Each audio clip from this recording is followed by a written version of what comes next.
Hello students, आज हम देखेंगे सेल्स अकाउंट। अब सेल्स अकाउंट देखते हैं आज हम। यहाँ क्वेश्चन मैंने आपको दे रखा है, यहाँ सॉल्यूशन दे रखा है। तो क्वेश्चन देखते हैं पहले। प्रिपेयर सेल्स अकाउंट, विक्रय खाता बनाइए। 2017 और 1 जनवरी, आपका मंथ जो है वो जनवरी है एंड ईयर इज़ द 2017।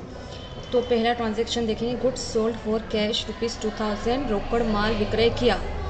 तो अब यहाँ पे आप देखेंगे तो जो है आप क्या कर रहे हैं, गुड्स सोल्ड कर रहे हैं कैश में।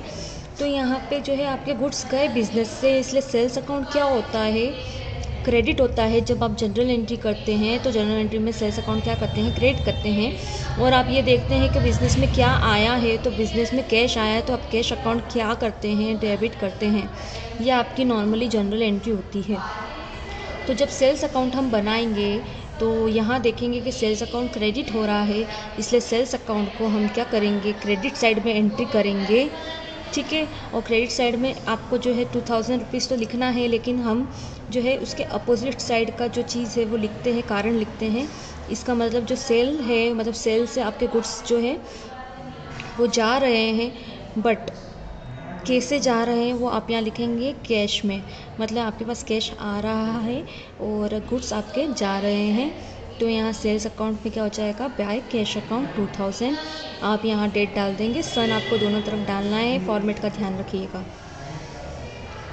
Next entry 5 January, goods sold to Aman. Aman को गुड्स बेचे हैं, आप देख सकते हैं ये क्रेडिट ट्रांजेक्शन है।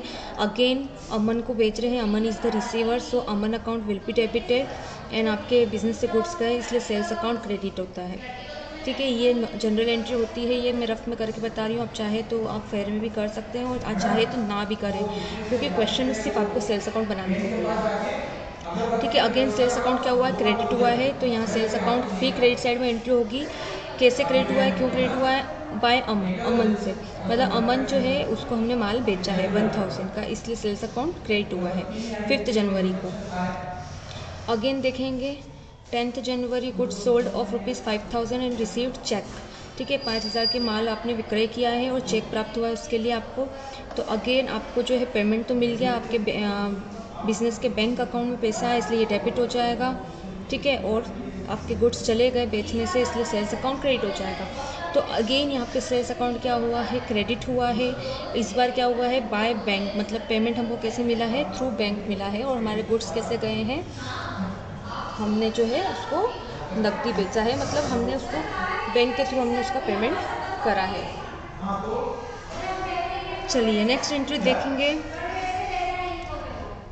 15 January, goods sold to Raman worth ₹20,000, he paid ₹15,000 and 5,000 is still unpaid. ठीक है, रमन को ₹20,000 का माल बेचा है, उन्होंने ₹15,000 का भुगतान कर दिया है तथा ₹5,000 अभी भी चुकाना बाकी है।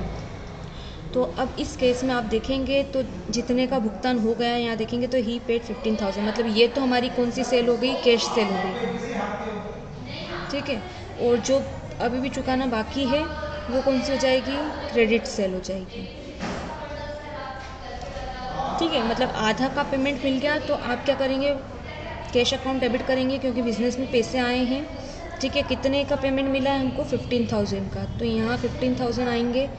और इसके बाद जो है ये 5,000 का जो है ये भी आपने बेचा है, लेकिन ये क्या है, आपने उधार में बेचा है। तो यहाँ हम क्या करेंगे, रिसीवर का नाम लिखेंगे। कौन है रिसीवर, यहाँ पे रिसीवर देखिए किसको बेचा, रमन को, तो रमन भी क्या हो जाएगा, डेबिट हो जाएगा। तो cash account debit, Raman account debit. ठीक है। और गुड्स आपके गए बिजनेस से, इसलिए सेल अकाउंट क्या हो जाएगा, क्रेडिट हो जाएगा।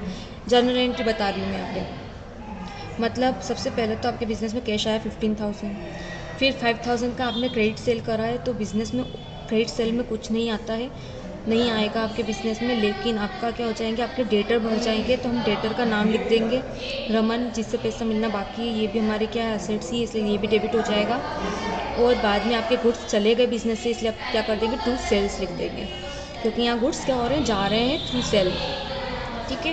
अब सेल अकाउंट अगेन क्या हुआ है, क्रेडिट हुआ है, इसलिए हम सेल अकाउंट के क्रेडिट साइड में फिर से एंट्री करेंगे, by cash account and by Raman account. Cash कितना मिला, 15,000, रमन को कितने मिले, 5,000, टोटल 28,000। ठीक है। बैलेंस निकाला आपने मतलब आप इधर का टोटल करा, इधर कुछ भी नहीं है तो बैलेंस ऑब्वियसली 28,000 ही आएगा। और इधर लिखेंगे हम महीने की लास्ट डेट में और इधर ट्रांसफ़र कर देंगे महीने की नेक्स्ट डेट को। By balance BT 28,000। ये हमारा क्वेश्चन कंप्लीट हो गया।